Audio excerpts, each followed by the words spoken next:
আমার মনের রাজ্যে ছিল এক এমন রাজকুমারী, তারে ভালোবেসে দিয়েছিলাম যা ছিল আমারই। আমার বুকে মাথা রেখে বলতো মনের কথা, ভাগ করিয়া নিতাম দুজন দুঃখ কষ্ট ব্যথা। আমি শুধু ছিলাম যে তার প্রেমেরই পূজারি, তার ভালোবাসা করলো আমায় পথেরই ভিখারি।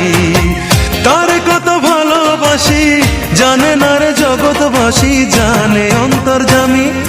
যখন তোমার কেউ ছিল না তখন ছিলাম আমি, এখন তোমার সব হয়েছে পর হয়েছি আমি। যখন তোমার কেউ ছিল না তখন ছিলাম আমি, এখন তোমার সব হয়েছে পর হয়েছি আমি।